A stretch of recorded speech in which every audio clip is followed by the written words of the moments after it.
Getting into a tornado on purpose has always been pick your spot and hope that luck and God is on your side, and that you accomplish your goal without anything worse than a few cuts.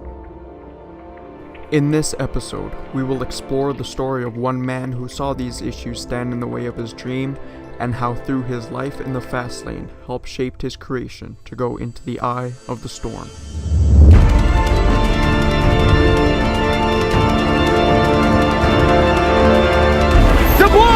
Deploy the cannon now!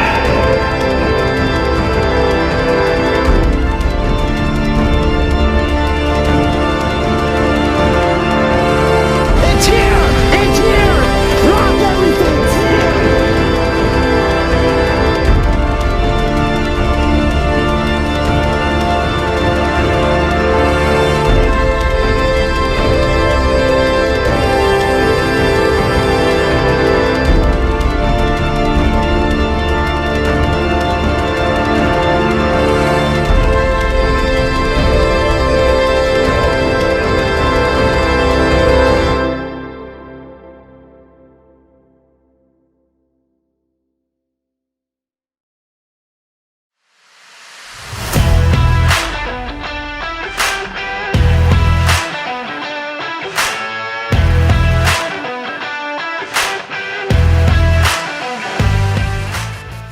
Meet Steve Green, a former NASCAR driver and entrepreneur from Canton, Ohio.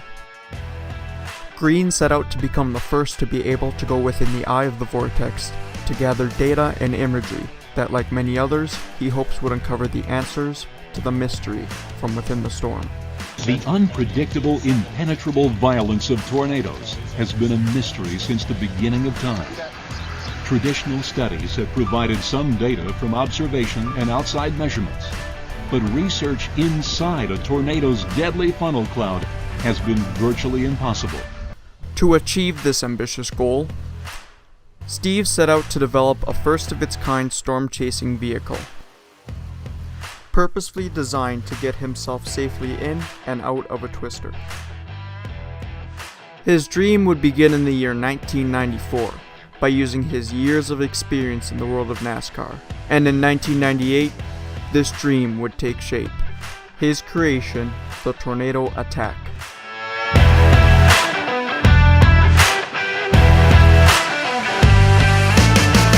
Taking the frame of a 6.5-ton custom-built Baja racing truck as the base of the beast, the body would contain a reinforced roll cage covered entirely with 16-gauge steel and coated with a polyurethane impact-resistant material.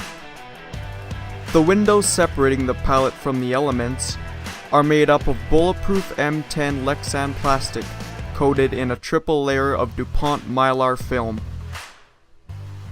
With a 700 horsepower V8 engine at its heart and four-wheel drive, the vehicle can tear across terrain that most vehicles would find impossible to travel even in the best of conditions. Though some would call him crazy and suicidal for wanting to drive into a tornado, after investing countless man-hours and $300,000 of work, Steve made sure that above all else, safety was his top priority. But Steve knew you needed more than just armor to survive the violent winds inside of a tornado. His NASCAR background taught him that wind was not just a deadly hazard inside a tornado, but on the racetrack too. Drivers! Start your engines, let's go! Yeah! The pace car makes the turn to pit road, and here they come.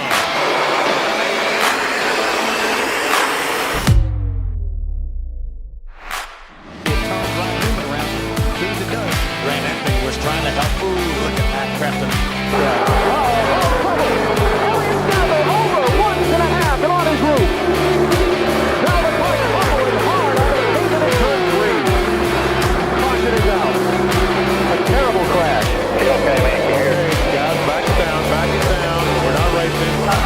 There he is, right in the middle. And these guys are Dyson. Go ahead, VP. The aerodynamics of race cars are designed to keep the vehicle on the ground by using things like spoilers and canards to minimize the amount of wind under the car. This keeps the vehicle glued to the pavement when traveling at high speeds, reducing the chance of the car being thrown into the air. That's why race cars are designed with lots of curves and edges, to make the car cut through the air like a knife through butter. However, winds inside of a tornado can be much greater than the ones experienced on the track. And wind directions in tornadoes are circular rather than head-on. Just adding a few aerodynamic parts to your car wouldn't be enough to keep you anchored. And tornado attack would need to be as low to the ground as possible to have a chance of riding out the winds. But you can only get so low to the ground before driving on rural roads become a hazard. But Steve came up with a way to solve this issue. Utilizing a custom-built hydraulic suspension system, the TA-1 can drop its frame flush to the ground, expelling 18,500 psi to remove 1.5 gallons of oil from the shocks in under a second, creating a kind of suction cup that can allow the vehicle to take on winds of up to 150 miles per hour without the risk of going airborne. The TA-1's designed to park in front of the path of the tornado and suck to the ground and stay there and allow the tornado to pass. Air can't get under me. If the air can't get under me, it can't lift me. Therefore, it gives me a security. But it wasn't just all for the sakes of driving inside. Steve made sure that with a concept like this, it can serve several other purposes to the chasing community, packed together with enough data and video recording equipment that would be enough to supply a normal chaser's 3-car fleet. Steve was prepared to take a new quantum leap in storm chasing. Because of the speed and time in which tornadoes can form, travel, and disappear, finding the right storm with the right road to take him there has often been the bulk of all storm chasers' careers. With the most advanced technology he could get his hands on, even men like Steve struggled to find that one storm that would spawn just what he needed.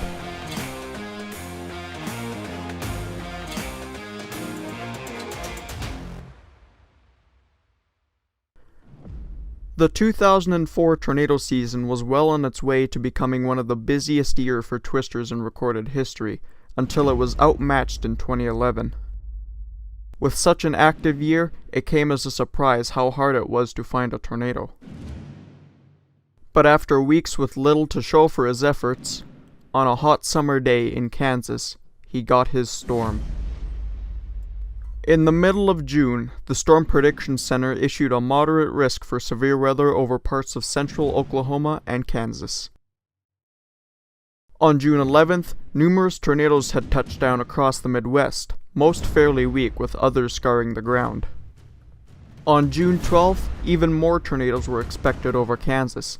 It held a promising outlook, and gathering a small team of chasers built up of fellow friends, photographers, and videographers, Steve headed out towards Wichita, Kansas to test his luck.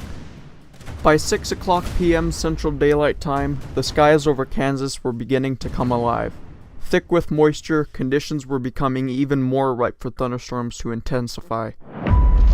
Moving out from Wichita, Steve and the team headed south along Interstate 35, and just under an hour later, the first tornado warning was issued over the town of Mulvane, Kansas.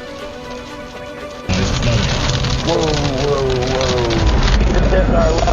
From the KFDI Weather Center, this is a tornado warning. Repeat, this is a tornado warning. See the circle? It's gonna form. It's Going to be moving just from the right of the road to across the road. Following the storm southeast of the town, by 7:10 p.m., the first funnel began to appear from the clouds. Yeah. It's tightening up! Go! These bands.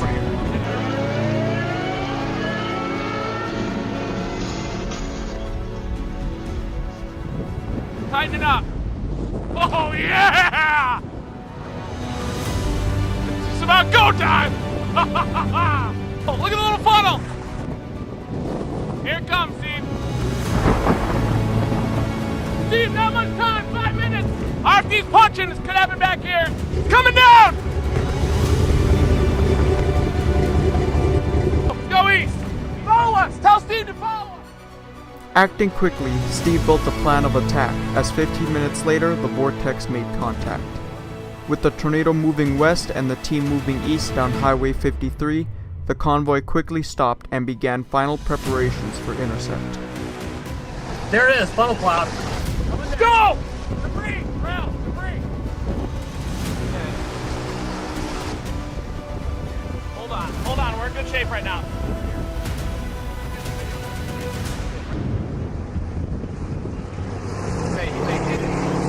Oh yeah. Shit!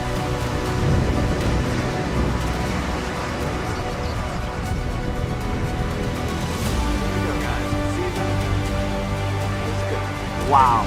Whoa! Look at that! Holy shit! Look at that! Hey, is that Steve? Yeah, that is. He's going into it.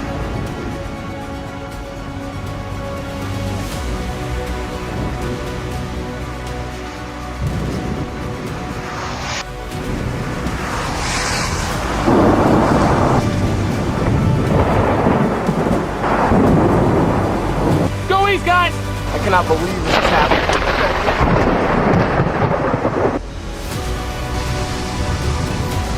Oh, wow.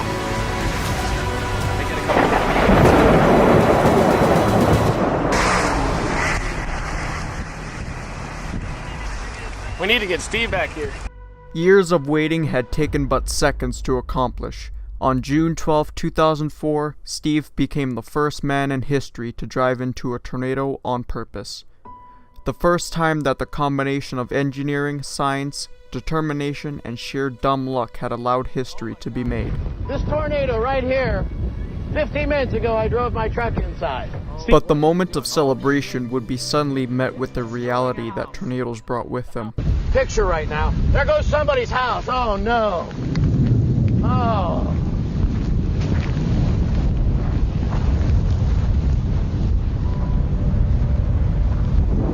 That's a problem. Rope it out.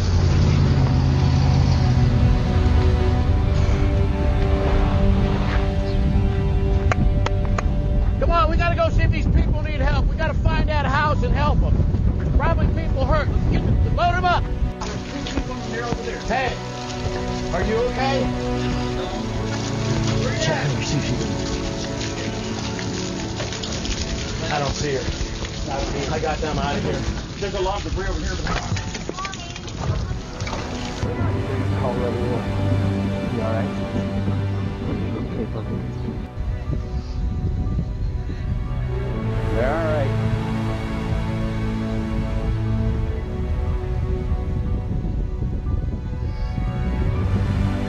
John. John.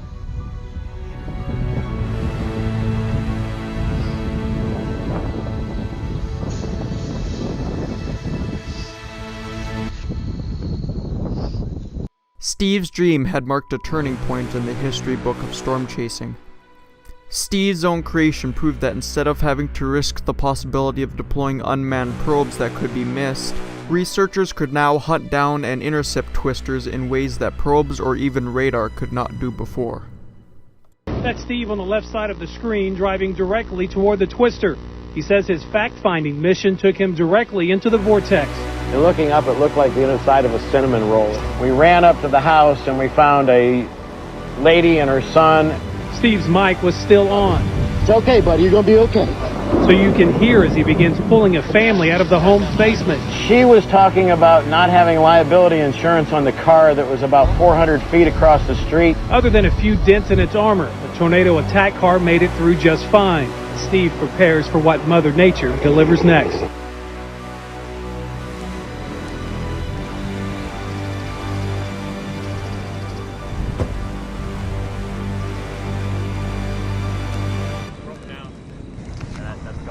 There's a core that is shared by two updraft bases. Yeah. All right, what is going on there? That's pretty weird. Yeah. Look at that flanking line.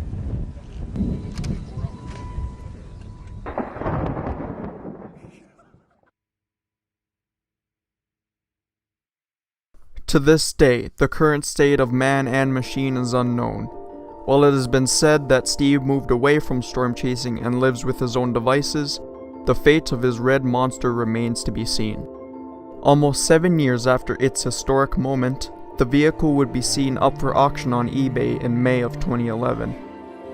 The reasoning behind this was another dream of Steve's: to walk into a tornado with a custom armor suit and weights. At a starting bid of $75,000, Steve and his group would help the winner to set out into Tornado Alley to help them drive into their own tornado with the vehicle. Since then, there has been very little to no information on the whereabouts of its location or condition. Some speculation says that the vehicle has been scrapped, others debating if it had either been left in a garage and forgotten, or had become part of someone else's collection. In either case, it cannot be said without a doubt that Steve's Beast would live on in the record books and go on to inspire several other like-minded people to create their own vehicles to take on Mother Nature.